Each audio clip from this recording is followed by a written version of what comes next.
Ayan, good morning everyone. For today's video guys, magsisigang tayo. Ayan, walang kasawaang sinigang na pork. So, sa ngayon po, maglalagay tayo ng radish. Dahil ito po ay may nagbigay lang. Sayang naman kung hindi natin gagamitin. Kahit hindi natin siya masyadong paborito. Dahil nga may amoy po siya. Pero isasahog ko na rin. Ayan. So, himayin ko po muna itong ating mga gulay bago po natin siya lutuin. Ayan guys, okay na. Nahiwa na natin yung ating labanos. Ayan, yung ating okra, malinis na. Ito po yung ating sibuyas, kamatis, sili. Yung sili natin na tuyo na sa ref. So, ito rin po, meron tayong kangkong at ang ating karning baboy na isisigang. So, lutuin na natin guys. So, gisa na natin yung ating sibuyas at kamatis.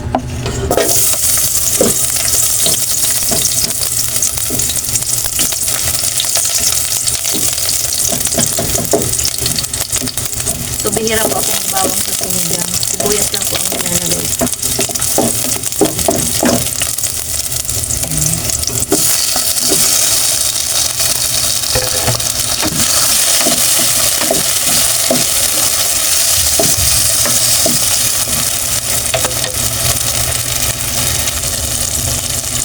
Guys, okay na. Okay na yung ating kamatis at sibuyas. Isangkutin natin guys yung ating baboy.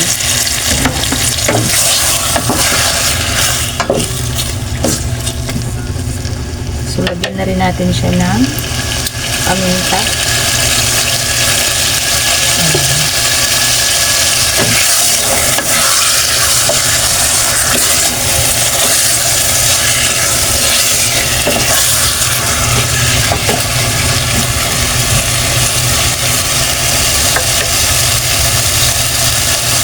Takpan po muna natin saglit bago po natin lagyan ng tubig. Check natin guys.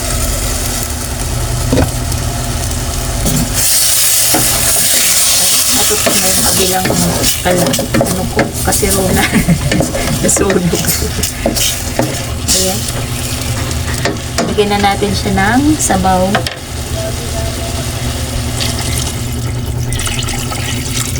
Ayun.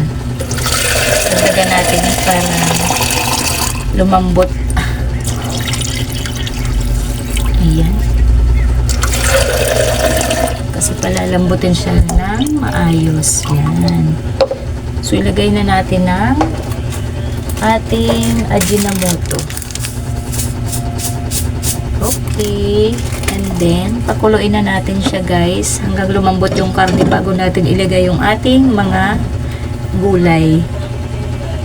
So, yun guys, habang nagpapalambot tayo ng karne, nakalimutan ko, marami po pala kaming gabi. Ayan, so nagbalat po ako ng isa. Ayan, palambutin na rin siya natin dito. Gabi, galing Baguio. Kasabay po ng mga broccoli niluto ko. Pati po itong radish. Kaya napalagay tayo ng radish dito sa ating sinigang. Dahil, yan po ay libre lang. Sayang naman. Sayang, pakuloy natin siya ulit hanggang lumambot po yung karne kasabay ng gabi. Check na natin.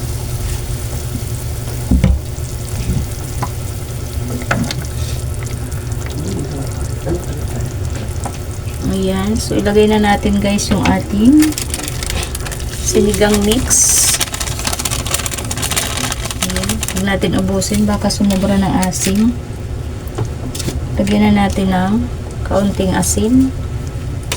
Lumapot na siya. May gabi. Lagay na rin natin itong ating labanos at okra. Dami ng labanos. Ang laki kasi.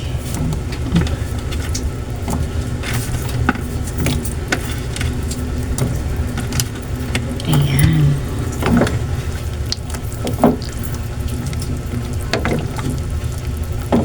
Panghuli natin guys yung ating kangkong. Dahil madali lang naman siya maluto.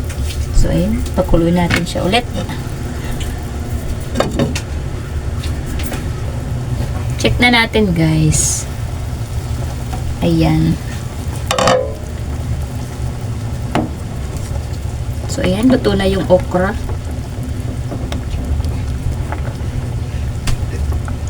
Ayan. Nadurog na rin yung ating gabi. So, ang radish po ay luto na rin. Ito naman po ay kahit kinikilaw nga po yan. Yung isa nga pong sobrang laki, binigay namin sa kapitbahay kasi hindi naman na po namin siya magagamit.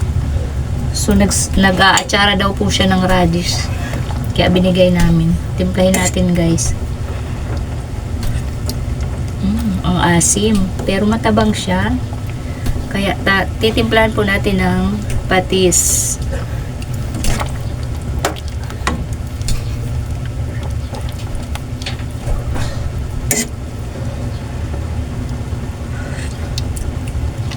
Isang kutsara pa, matabang.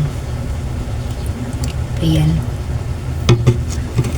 Tapos ilagay na po natin yung ating dahon ng kangkong. Ayan. Luto po tayo ng maaga dahil meron tayong estudyanteng papasok ng tanghali. So kailangan kumain siya bago umalis. Ayan. So bago po mag-11, kailangan nakaluto na tayo. So, isang kulo na lang guys at okay na ito. Lutuin natin saglit yung kangkong.